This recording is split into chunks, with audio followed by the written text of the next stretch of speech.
This is episode 750, Getting the Brain Ready to Learn Math. Now, this show is not sponsored by anyone, but at the end of this show, I'm going to let you know some of the information about this podcast, where we're going in the future, lots of interesting things, hopefully for some of you who do follow the show. Thanks. Welcome to the 10-Minute Teacher Podcast, hosted by author, educator, speaker, and mom, the Cool Cat teacher, Vicki Davis. Today, we're talking with Liesl McConchie. She's an international expert on how the brain learns and co-author of the best-selling book, Brain-Based Learning, with Dr. Eric Jensen, and also has been published in ASCD's Educational Leadership Journal. And Liesl, you've taught a lot of different grade levels as well. Yes. When we're talking about math. So what grade levels have you taught? I've taught everything from kindergarten through college level. Excellent. So today we're going to talk about getting the brain ready to learn math. How do we get the brain ready to learn math? It's a great question. And before we even get into how do we get ready to learn, we first need to acknowledge that the brain doesn't walk into classrooms ready to learn. Most students don't walk into our classrooms ready to learn math. And that's the first step, is just acknowledging that reality. And then from there, it's okay. So what can we do to get the brain ready to learn? And that's where we can dive into the research of how the brain naturally learns and what it likes to learn, and use that to help us in a math classroom. So first of all, it's important to understand that all learning is dependent on the state that a student is in. I'm not talking about the state of California, where I'm from, or the state of Georgia, but I'm talking about the brain state. So if a student is walking into a classroom feeling anxious or nervous or fearful or hungry, all of these things impact their ability to learn math. And so many students walk into a math classroom, not only carrying their present state of whatever they're in that moment, but also carrying with them so much from their past mathematical experience. So I spent most of my career working in middle school, high school, teaching math there. And so many of them come with 5, 10, 15 years of experience, poor experiences of math. And so they bring this identity with them that I'm not a math person. And so working with that is also important. So when a student comes in and you can tell that they may even say, I'm not a math person, or I'll get sometimes, I'm not a technology person, or technology doesn't like me, or I've heard math doesn't like me. When you realize that there is that state of mind of saying, okay, there's a wall up, I can't, what do you do to help adjust the mindset so that they're ready to learn? So there's a few things that can be done. One is to build real quick successes. So as we look at the beginning of the school year, give students real quick, easy successes in math to help them understand and believe, hey, wait a minute, I actually might be able to do this. That's one quick strategy. Another strategy is important to understand who is walking into your class with those walls up. It doesn't have to be a guessing game. There are so many ways that we can engage with our students to understand what their past math experience is. So have them do a quick writing assignment at the beginning of the year. What has your experience in math been like so far? Have them do a quick flip grid activity where they communicate with you, a short video. What's your experience been like in math? Have some one-on-one student conferencing where you can learn about their previous math experience so you know what you're working with. And then from there, then we can know what we're working with, and we can try to reprogram those neural connections around the topic of math. So it's all about recognizing, so many teachers, we try to push, let's get excited about math. And we forget that sometimes these parking brakes are on.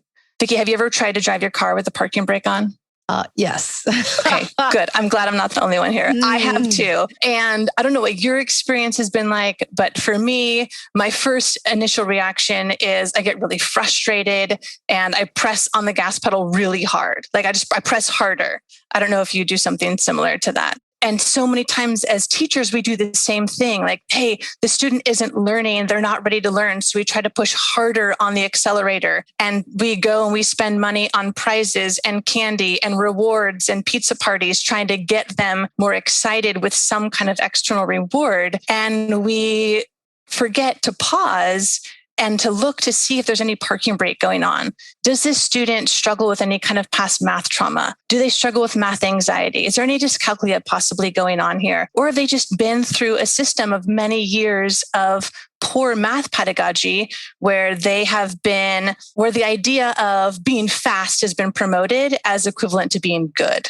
Or where the idea of, if I do it the exact same way my teacher shows me, then I'm good at it. If I get the right answer fast and in the same way my teacher shows me, that is what being good at math means. And so that's what it means to get students to be ready to learn math, is to understand that there's two forces we're working with. One, we got to release the parking brake, understand our students, build those relationships, the trust, so we can learn what their true feelings are about math. And then from there, now we can try to press the accelerator and the student will actually start moving and accelerating in their math progression. We do that by tapping into the brain's natural readiness states. Most students are not naturally curious about math, excited about math. Most of them don't find it incredibly relevant, especially at the secondary level. And so that's where our opportunities are as teachers comes in, as to how can we help our students walk into our classroom in a state of anticipation, in a state of curiosity, or in a state of finding the relevance in the math task that we're working on this day. So as a teacher listening, and you know that I was talking to a student who didn't go to my school, but did online. And I said to the student, well, where'd you go to school last year? He said, I didn't go to school last year. And his grades pretty much showed it. And there are kids that, they were enrolled, but they didn't. And then that's what we're dealing with. And you have a lot of schools, some schools in our area, no matter what the grade was, they gave the child a 70 and moved them forward. Mm-hmm. So here you have these kids all coming in with different levels of readiness. But now you've got some kids who basically may have regressed in a year. How do we get the teachers ready to get the students' brains ready when there's such a variety of capabilities and abilities and readiness? Yeah. So the key is to prioritize things that, it's the end of the summer. So many of us are getting ready to go back to school. And, social media right now is blowing up about how to decorate our classrooms. And I can talk all day about the cognitive load that comes with an over-decorated classroom. But there are other things that are critical for us to be focusing on right now, as we are about to welcome in a class of students that we've never experienced before, because of what we've all experienced in the last year and a half. So it's about understanding what we prioritize as we're getting ready. So in our planning, it's not about the colors of the bulletin board's border. We're talking about, how am I going to foster curiosity, anticipation, or relevance every single day in my math class? When I'm teaching, I taught kindergarten and first grade this last year. And it can be as simple as, we just finished a unit on the rainforest. And it could be as simple as asking a question. Hey, have you ever, what would you guess? How much rain does the rainforest get in an average month or on an average day? So I'm just fostering this curiosity. And then I'll follow it up with, hey, when we get to math time, that's what we're going to be exploring today. And to see, do you think that they get more rain in the rainforest or less compared to where we live here in San Diego? So I'm fostering anticipation. When I was in the middle school and high school setting, I had a whole visual wall in my classroom where it was like when you go to the movie theaters, or when you used to go to the movie theaters, I guess we should say, when they have those coming soon boards, where the movie posters, and the purpose is to build anticipation. The goal is to put you in a state of anticipation. What's going to happen in the movie? That's what a movie trailer is about. So I built a whole wall that was all about math trailers. And I would draw a quick little picture or a half completed diagram or a question, something that would build anticipation. So many teachers are doing really wonderful things with anchor charts in their classrooms to help reinforce and to solidify learning. I suggest that teachers put up those anchor charts partially completed a week before the unit begins, because it builds anticipation. And as a high school math teacher, I had students who would yell at their parents for scheduling orthodontist appointments during their math class. They would say, "Mom, no, you can't do that. That's the day we're going to figure out what SOHCAHTOA means." And the parent would say, what's SOHCAHTOA? They're like, "I don't know, but it's been hanging on the wall all week long for the last 2 weeks. And Ms. McConchie said that we're going to find out on Thursday. I have to be in math class on Thursday." And these types of things help our students enter our classrooms in these ready states. Now, how does that actually impact their learning is the next question. It's because when a student is in a state of curiosity or anticipation or seeing the relevance, it releases specific neurotransmitters that activate the learning centers and the motivational centers of the brain. And that's where we could get into a lot of details of dopamine and norepinephrine and low levels of cortisol. But basically, it releases these chemicals that make learning happen better and faster, and for us to remember it. And that's what teachers need right now, is all the tools we can get to accelerate learning. And so we have to have anticipation. So instead of, looking a day ahead, we're looking a week or two ahead. We're looking ahead and we're saying, hey, this is what we get to do, or let's talk about this. And, my first day, I always try to understand what interests my students so I can weave that into the topic. If they're interested in Minecraft, then I'm going to pull Minecraft in. If they're interested in a particular type of game, then I'm going to pull that in. But I love the idea of building anticipation as well as relevance. Isn't relevance important? I mean, they want to relate to their real life, right? Exactly. And as someone who spent most of my career in secondary math, it's perhaps one of the most difficult subjects to help students find the relevance of algebra 2, graphing trinomials or whatever it is that we're doing. And so, there's the natural relevance approach of here's when you're going to use this. But the approach that you're talking about that's built on relationships of getting to know our students is the borrowing approach. We borrow relevance from what's called the meaning networks in their brain, the networks of neural connections of what is meaningful to a student, whether it's Minecraft, whether it's football. I taught in Florida for a while, and I had no idea the football culture in the South.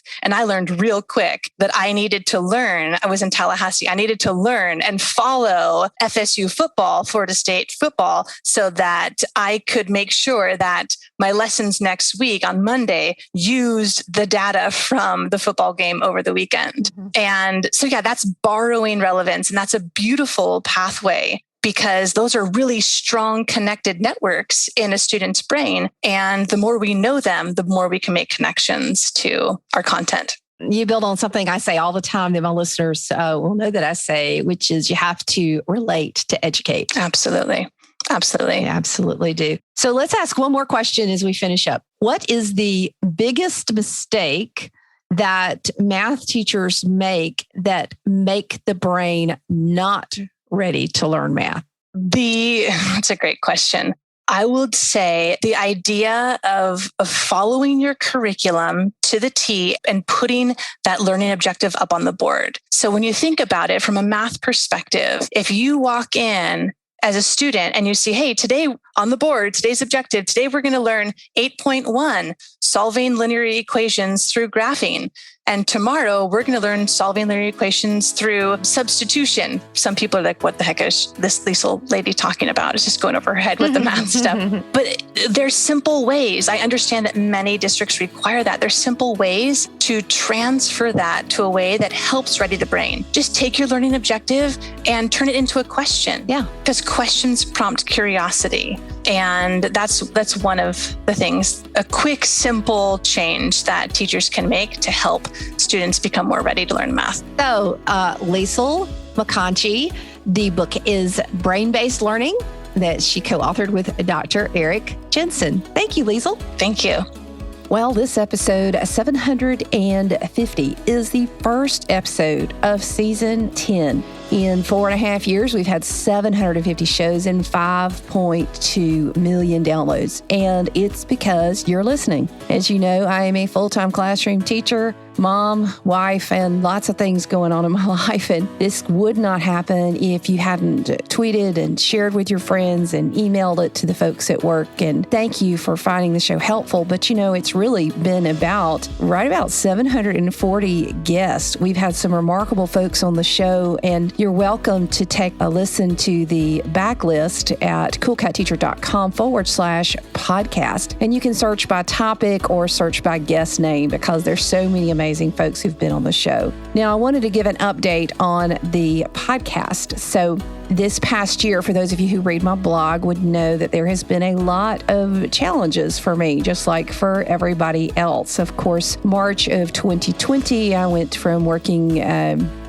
somewhat normal teacher job, which is not normal, it's still a lot of work, to about 3 a.m. to midnight for a period of 3 or 4 months. And that was tough. And then preparing for in-person school and so many things happening. If you check out my blog post about how, I believe the title was Now I'm Ready to Live, I'll share about my mom and her battle with dementia. And we buried her on January 4th and went right back to work because she was a remarkable educator and a very tough woman. And that's what she would have wanted. And I'm dedicating season 10 to my mom. So, I'm going to bring my A game as best as I can. I want to keep going, of course, with the goal of shining the light on remarkable teachers everywhere. This podcast is a work of heart. And I think back to when I was a little girl and my mom and dad gave me a tape recorder and I would go around interviewing everybody at every holiday. I called it Recording Vicky, and I bet before I was 10, I probably recorded 10,000 hours of interviews. And I used to say, if you can interview my granddaddy, you can interview anybody, because he was not a talker. But I am so thankful for my family that they let me interview them all those years, because they are fascinating people, and you are too.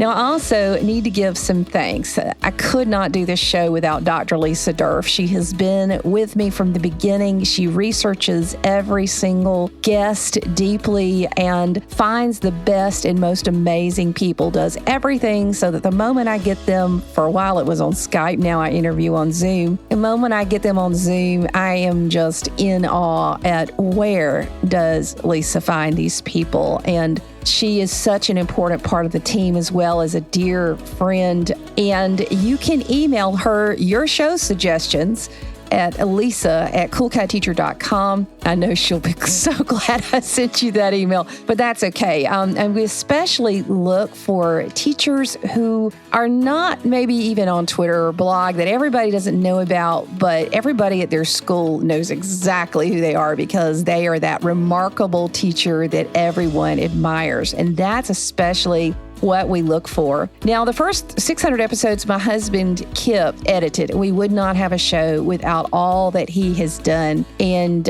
we were 5 days a week. And, as we joke, no man should have to listen to his wife that much, but he still loves me, and he gave such great advice at the beginning. Sometimes he would come into the den and he would say, hey, this is not working, or this needs to change, or this needs to be different. And he has really helped me in more ways than I could ever explain.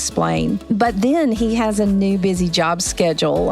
When a lot of people went home, my husband went to work with a new remarkable job in an essential industry and could not do so much with the podcast, and probably didn't want to. So for a while, an amazing woman named Vicki Morgan was my producer, and she helped me level up again. Now I have an incredible audio engineer, Demetrius Beasley from Beasley Audio, and what a gift he is. So he is helping put the show together and is just doing a great job behind the scenes. And I'm so glad that he is on the team now, and I'm just very grateful. The other thing I want to mention is that I'm very grateful for sponsors. If I did not have sponsors on this show, I really would not be able to have the show, because they allow me to hire amazing people like Dr. Lisa Durf and Demetrius Beasley and the others that I've hired to help me on the show. So we really work to bring you the best of the best in content, but also in sponsors. And a lot of them have amazing and free products. So we accept a very small percentage of people who ask to be sponsors on the show. I think somewhere around 10% or probably even less at this point. So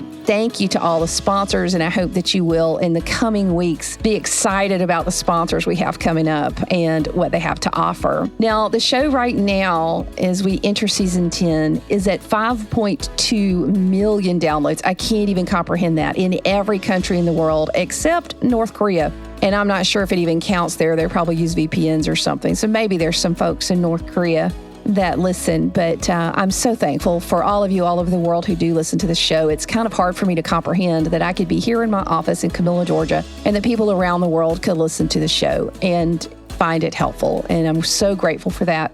750 shows, and we started in February 2017. So that's 4.5 years, which just blows my mind. Now, we have been for most of this time 5 days a week. And when the pandemic hit, I'll be honest with you, there were times I was not sure how I would keep going, but I decided that I would go into survival mode and I would just post episodes as often as I could post them for you. And I've heard from a lot of you, and you've been grateful for a lot of those episodes that we've posted. So the frequency schedule, I've tried to have it once a week, sometimes twice a week, and whatever day of the week it could go up, because I have really, truly, like a lot of you, been in survival mode, that I thought it was better to have something rather than nothing. And I appreciate you still listening, downloading the show when it has gone live. My goal at this point is to have at least one show a week, and when I have sponsors too. So it looks like right now I will have 6, maybe 7 shows in the month of August and 5 or 6 shows in the month of September. And again, of course, that is having awesome sponsors that help us be able to produce the show and me still work in the classroom, which is what I want to do. Now, the cool thing is, in this time, we have released this podcast on a lot of new platforms. So in addition to iTunes, there's Pandora, Spotify, Audible, Radio Public, Deezer, YouTube, anywhere you can listen to podcasts, just about, I think, except SoundCloud. And I've had a few issues with SoundCloud. And if some of you out there prefer SoundCloud, let me know. But just about any place. Now, if there's a place that you like to listen to podcasts and the 10-Minute Teacher is not there, let me know. But you can even ask your device, play 10-Minute Teacher podcast, and Alexa will do that for you. So the last thing I'd like to say is just thank you. Thank you for listening. Thank you for telling your friends, and thank you for supporting the show.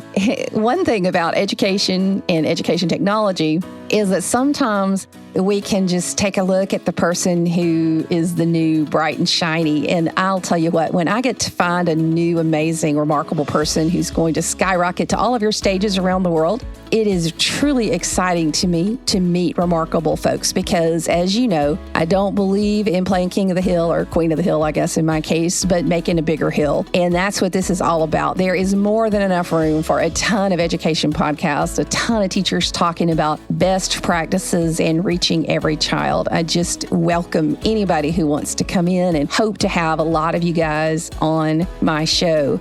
But to have people still pay attention to you. When I started blogging in 2005, and all these years later, if you had told me I would still be blogging and doing this crazy thing called podcasting. I actually was part of a podcast in 2006 with the Women of Web 2 for a little while, and that was awesome. But let me hear from you. Is the show helpful? Or there's some suggestions you have? Or do you need some advice on something? I will try to get to all the emails. I do. If you're a teacher, I do email you back. But Lisa does help me with my email as well, particularly because I get a lot of emails from vendors and such. But email me, Vicki, V-I-C-K-I, at coolcatteacher.com if you've got something to say or share or a question to ask. And remember, if you do like the show, please leave a review or like it on the show podcatcher of your choice, the podcast location of your choice. And I'm just excited to be starting a season 10 of the 10-Minute Teacher. I hope it's a perfect 10, and especially because it's dedicated to my precious mom. I hope you keep on learning, and I'll talk to you in the next show.